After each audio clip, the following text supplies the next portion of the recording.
Administrative সংস্কারটা লাগবে। আপনার আপনার ল এনফোর্সিং এজেন্সির ভিতরে একটা সংস্কার লাগবে। তো এই ওভারঅল সংস্কার যদি হয় তাহলে একটা ভালো নির্বাচন কেন করা যাবে না? নিশ্চয়ই করা যাবে। এদেশে কি ভালো নির্বাচন হয় নাই? কিছু করার আছে। এখন থেকেই অনেক কিছু করার আছে। তো সেই জায়গাতে আমি মনে করি যে একটু সময় তো লাগবে। কারণ আমি যেটা আমার সাথে উনিও রাজি এগ্রি করবেন যে রাষ্ট্রের পুরো কাঠামো একেবারে তছনছ হয়ে গেছে। তারপরে আপনি দেখেন এক্সপোর্টের জায়গায় এই সারাদিন কিছু না কিছু গন্ডগোল হচ্ছে। যারা গার্মেন্ট এক্সপোর্ট করছেন তারাও একটা বিপদের মধ্যে আছে, ইন্ডাস্ট্রিগুলো একটু বিপদের মধ্যে আছে। এগুলো কাটিয়ে উঠতে একটু সময় লাগবে। আমি মনে করি যে আমাদের দেশবাসী সেই সময়টুকু দেবেন। যেটা পান্না সাহেব বললেন যে টাকা পয়সার বিষয়, হ্যাঁ এটা একটা বড় ফ্যাক্টর হয়ে গেছে বাংলাদেশের নির্বাচনে। আর মুশকিল হলো যে পার্টি যদি পয়সা নিয়ে নমিনেশন পেপার বিক্রি করে, যা যা শুনি, কারণ আমি তো চাক্ষুষ দেখি নাই। কারণ যারা ব্যবসায়ী তারা তো টাকা দিতে তাদের কোনো অসুবিধা হচ্ছে না। সে টাকা দিয়ে, কারণ সে লোন ডিফল্টার, সে কত কিছু, সে ব্যাংক নিজে ওন করে, তারপর আবার ব্যাংকের উনি উনি উনি নির্বাচনও করেন। তো তার কাছে টাকা পয়সা খুব বড় জিনিস না। নমিনেশন ওইভাবে যদি নেওয়ার পরে আরও যদি সেই ডাবল দি অ্যামাউন্ট খরচ করা হয়, যেগুলো এই গত কয়েক নির্বাচনে যেগুলো আপনারা রিপোর্টও দেখেছেন, সেই জায়গাতে আপনি একজন সাধারণ পলিটিশিয়ানের পক্ষে, একজন মানে সাধারণ যারা রাজনীতি করে আসছে বহু বছর, সৎ মানুষ তো বাংলাদেশে অভাব নাই। মানে সৎ মানুষের অভাব নাই, অ্যাডমিনিস্ট্রেশনের সৎ মানুষের অভাব নাই। সবাই তো অসৎ না। সবাই অসৎ হলে তো পুরো দুনিয়াটাই সরকার হয়ে যেত। পলিটিক্সের মধ্যে সবাই কি অসৎ, সবাইকে খারাপ? আমি তো তা মনে করি না। অনেক সৎ মানুষ আছেন। আমি এক্সাম্পল দিতে পারি, কিন্তু নাম বলবো না। এখনো অনেকে আছেন যাকে অনেক লোকে শ্রদ্ধা করেন। উনি একজন সিধা সাধা সজ্জন মানুষ, লেখাপড়া জানা মানুষ, অনেক আছেন। কিন্তু তারা অনেক সময় হয় কি, টাকার অভাবে যেই টাকা এখন ইলেকশনে যেই টাকা খরচ হয়, এটা ইম্পসিবল একটা সাধারণ মানুষের পক্ষে। বাড়িঘর বিক্রি করে তাকে নির্বাচনে দাঁড়াতে হবে না, এই অবস্থা। আমরা এইভাবে ভোটারদেরকে নষ্ট করেছি, আমরা এইভাবে অ্যাডমিনিস্ট্রেশনকে নষ্ট করেছি। আপনার যারাই নির্বাচনের সাথে জড়িত ছিল তাদেরকে আমরা এইভাবে নষ্ট করেছি। এইটা আমি এই পান্না সাহেবের কথা একমত যে এটা করতে হলে অনেকগুলো ব্যবস্থা করতে হবে। যেমন আমি বললাম, প্রথমে তো আপনাকে যে নমিনেশন বিষয়টা, এটাকে ইনক্লুসিভ করতে হবে, ইনক্লুসিভ নির্বাচন নমিনেশন। সেটা আপনি ইলেকশনের 1 বছর 2 বছর আগে থেকে তৈরি করেন। একবারে গ্রাসরুট লেভেল থেকে মতামত নিয়ে আপনি, অনেক সময় অনেক জায়গায় সিক্রেট ব্যালটে হয়, সিক্রেট ব্যালটে আপনি হয় যেরকম আপনাদের এখানে ব্রিটেনেও তো হয়, সেই জায়গাতে একজনকে প্রিপেয়ার করেন, তাকে নমিনেশন বা 1 2 3 এই 3 জনকে আলটিমেটলি কাউন্ট করা হবে। এই একটা পদ্ধতি যদি আমাদের রাজনৈতিক দলগুলো গ্রহণ করে এবং এখানে সংস্কারে যদি আসে, এবং যেটা পান্না সাহেব বললেন, এটা কিন্তু ইলেকশন কমিশনের আরপিওর মধ্যে আছে, যদি নির্বাচন কমিশন এরকম ভাবে করে তাহলে কি হবে? এটা করা যায়, এটা করা যায়। আমাদের কমিশন তখন আসলে অনেক বড়, অনেক জনবল আছে, আরো কিছু জনবল তো লাগতে পারে, এটাও করা যায়। কাজে মেজার্স আছে, মিনস আছে, সেগুলো এখন সংস্কারের বিষয় আসবে বলে আমি মনে করি।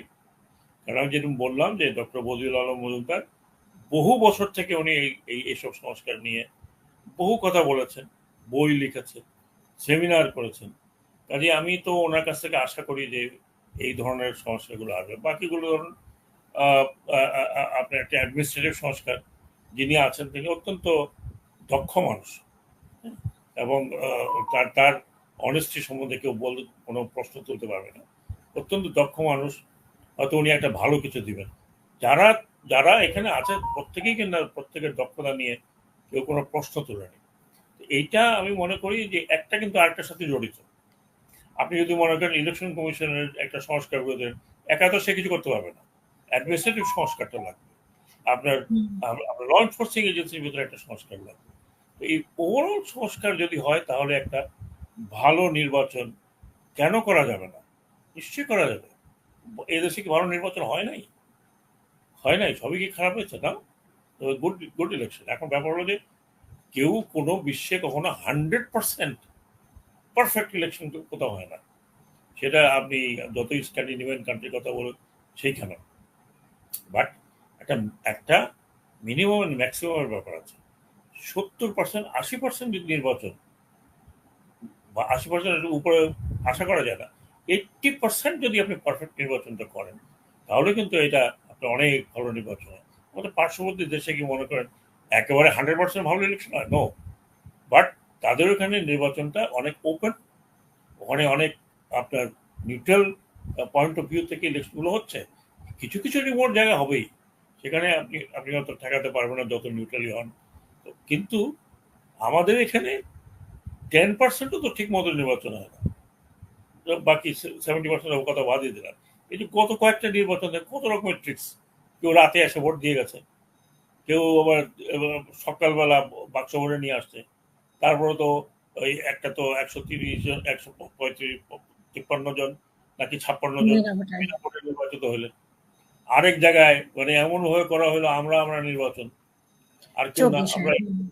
এইভাবে যদি ম্যানুপুলেটিভ ইলেকশন হয় তখনও আমরা বলেছি যে এই ধরনের ম্যানুপুলেটিভ ইলেকশনে একটা হাইব্রিড ডেমোক্রেসি হয় এবং অথরিটেরিয়ান, সেটা একটা অথরিটেরিয়ান রিজিম স্টাবলিশ হয়। এটা আমি বলছি না, এই তো লেটেস্ট আপনার ওয়ার্ল্ড ওয়াইড একটা গবেষণা। এই ধরনের ফ্লড নির্বাচনের মাধ্যমে একটা অথরিটেরিয়ান রিজিম তৈরি হয় এবং সেটা আমাদের দেশে তাই হয়েছে। একটা অথরিটেরিয়ান রিজিম তৈরি হয়েছে। সেই অথরিটেরিয়ান রিজিমের শেষ যেটা আমরা দেখলাম একটা ভয়াবহ চিত্র দেখলাম আমরা। আর এখান থেকে বেরোতে বাংলাদেশে একেবারে 2 মাস 3 মাস 4 মাসের মধ্যে আপনি বেরোতে পারবেন এবং কোনো পলিটিক্যাল পার্টি আমি মনে করি এই অবস্থাতে আসলে তার পক্ষে এইগুলোকে সব বের করা ভেরি ডিফিকাল্ট। আমি বলবো না যে যে আমরা যারা এখানে আছি আমরা একেবারে আলাউদ্দিনের চেরাগ নিয়ে আসছি, আলাউদ্দিনের চেরাগ ঘষা দিলাম সব ঠিক হয়ে যাবে। একটু সময় লাগবে, ঠিক করার চেষ্টা হবে, বাকিটা পলিটিক্যাল পার্টিকে করতে হবে। এমন না যে পলিটিক্যাল আমরা সব পলিটিক্যাল পার্টি করে যাবো। পলিটিক্যাল পার্টি কি করার আছে? পলিটিক্যাল পার্টি অনেক কিছু করার আছে, এখন থেকেই অনেক কিছু করার আছে। তো সেই জায়গাতে আমি মনে করি যে একটু সময় তো লাগবে, কারণ আমি যেটা আমার সাথে উনিও রাজি এগ্রি করবেন যে রাষ্ট্রের পুরো কাঠামো একেবারে তছনছ হয়ে গেছে একদম। আমি কাঠামো বলতে কাকে বোঝাচ্ছি? বিচার বিভাগ, ইলেকশন কমিশন, তারপরে ধরুন আপনার সিভিল সার্ভিস, এই পলিটিক্যাল ইস্যুস, কোনোটা তো ঠিক মতো নাই, কোনো ঠিক মতো নাই। এটা সময় লাগবে। আমি মনে করি ইলেকশনের পরেও যারা আসবেন তাদের জন্য একটা বড় চ্যালেঞ্জ হবে। এই যে অর্থ ব্যবস্থা, চিন্তা করেন যে ব্যাংকগুলোর কি অবস্থা, লুটপাট করে ব্যাংক শেষ। এখন ব্যাংক পুরোপুরি দেউলিয়া। এই সরকারি টাকা আছে, দিতে পারতেছে না। সরকারি টাকা প্রাইভেট ব্যাংকে যেগুলো দেওয়া আছে সেগুলো কোনো প্রাইভেট ব্যাংক, বেশিরভাগ প্রাইভেট ব্যাংক টাকা ফেরত পেপার আসছে, এটা পেপার আসছে যে 7,000 8,000 কোটি টাকা রয়ে গেছে, এগুলো তারা ফেরত চাইলে এখন ফেরত পাচ্ছে না। তো সেই জায়গাতে অর্থ ব্যবস্থার অবস্থা দেখেন কি অবস্থা। এখন মানি ফ্লো হচ্ছে ঠিকই, কিন্তু এই ব্যাংকগুলো কি, ব্যাংকগুলো তো দেউলিয়া হয়ে গেছে। এই ব্যাংকগুলোকে আপনি বিশ্বাস করবেন ফার্দার? যে প্রাইভেট ব্যাংকগুলো যেগুলো লুটপাট করে নিয়ে গেছে, এখানে আপনি টাকা রাখবেন? আবার কেউ তো রাখবে না।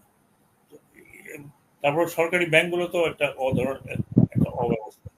এই ব্যাংকিং সেক্টরটির প্রতি তো বেশ সময় লাগবে এবং সেখানে দুজনেই কিন্তু আমি মনে করি খুবই বাংলাদেশে বর্তমানে honest and dedicated person, Salehuddin সাহেব এবং একই সাথে প্রধানমন্ত্রী বেস্ট বাংলাদেশে তো খুঁজে পাবেন। আরেকজন কার কথা বললেন? সালেউদ্দিন সাহেব, আরেকজন গভর্নর বাংলাদেশ ব্যাংক। হ্যাঁ, তো এনারা definitely I have lot of trust. We have lot of trust on them. They are doing very good things. At least they're trying to put the economy on the track. তারপরে আপনি দেখেন এক্সপোর্টের জায়গায় এই সারাদিন কিছু না কিছু গন্ডগোল হচ্ছে। যারা গার্মেন্ট এক্সপোর্ট করছেন তারাও একটা বিপদের মধ্যে আছে, ইন্ডাস্ট্রিগুলো একটা বিপদের মধ্যে আছে। এগুলো কাটিয়ে উঠতে একটু সময় লাগবে। আমি মনে করি যে আমাদের দেশবাসী সেই সময়টুকু দেবেন যে অ্যাটলিস্ট আমরা যারা আছি চেষ্টা করছি যে একটু ট্র্যাকের উপরে উঠিয়ে আপনার হাওয়ালে করি, যাতে আপনি তাড়াতাড়ি এটাকে ইঞ্জিনটা চালু করতে পারেন। এটি আমি আমার শেষ বক্তব্য। অসংখ্য ধন্যবাদ। আমার একটা অ্যাপ্রোচ আছে থ্রু ইউ অ্যাজ অ্যাডভাইজার, সেটা হলো যে সালাউদ্দিন সাহেব গভর্নর, মানে বাংলাদেশ ব্যাংকের গভর্নর বলছেন 10টা ব্যাংক, গভর্নর বলছেন যে 10টা ব্যাংক খুব দ্রুত দেউলিয়ার পথে যাচ্ছে। জি, উনি 10টা ব্যাংকের নাম কিন্তু বলেন না। বললে পরে এই গ্রাহক যারা, কাস্টমার যারা, তারা টাকাগুলো আগে তুলে নিতে পারতো। আদারওয়াইজ কিন্তু 10টা ব্যাংক দেউলিয়া হবে না, এই 10টা ব্যাংকের কাস্টমাররা দেউলিয়া হবে। না এটা এখন আমি উনি কেন বলেন নাই সেটার উত্তর আমি দিতে পারবো না। না, আমি কিন্তু বারবার এটা মিডিয়ায় বলছি, ওনার উচিত জনগণের স্বার্থে এই 10টা ব্যাংকের নাম বলে দেওয়া। হ্যাঁ, যেটা দেউলিয়া হবে কালকে, সেটা হয়তো আজকে দেউলিয়া হয়ে যাবে। আমি আমি আমি আপনার এটা গ্রাহকরা অন্তত সেফ তো থাকবে যে হ্যাঁ, ওনার কথা অনুযায়ী আমরা টাকাটা তুলতে পারছি। আমি ইনশাআল্লাহ আমি কনভে করব এটা, মানে আমাদের অর্থ থ্যাংক ইউ, উপদেষ্টাকে, ধন্যবাদ। যে এটা একটা কনসার্ন লোকের জন্য আছে, কারণ উনি বলছেন দেউলিয়া হয়ে যাবে। দেউলিয়া হইলে বাকি যে আমার টাকা আছে আমি কোথায় যাব, আমি কার কাছে যাব? আমি আমি আমি আমি I will definitely convey to him. ওনার বিজ্ঞ বিবেচনা যদি হয় তাহলে নিশ্চয়ই এটা একটা উত্তর আপনাদেরকে দেবেন আমি আশা করি। We are very frank, we are very frank, এবং আমি অন্তত ব্যক্তিগত মনে করি যে ট্রান্সপারেন্সি হচ্ছে to tell people what I am doing এবং হোয়াট ইজ মাই ইন্টেনশন। তো সেই জায়গাতে ব্যক্তিগতভাবে আমি চেষ্টা করি, আমি মনে হয় সবাই তাই চেষ্টা করছেন। একটু হয়তো এদিক ওদিক কথাবার্তা হয়ে যেতে পারে, এটা নিয়ে একেবারে হইচই করার কোনো কিছু নেই। We want to be transparent what we are doing to people. এটা আমরা এখানে এমন না যে আমরা পরবর্তী পর্যায়ে দল খাড়া করে আমরা ইলেকশন দেওয়ার ট্রান্সফার করছি। We want to be very very transparent what we are doing, for good or for bad. People will tell us আপনারা ভালো করছেন কি খারাপ করছেন। ছোটখাটো জিনিস নিয়ে হইচই করে তো মানে না, আমি স্বীকার করছি যে একটা রোড ম্যাপ দিতে হবে ইনশাল্লাহ, সবার মাথায় আছে। এই জিনিসটা সেট হয়ে গেলে একটা রোড ম্যাপ ডেফিনেটলি পাবেন। অসংখ্য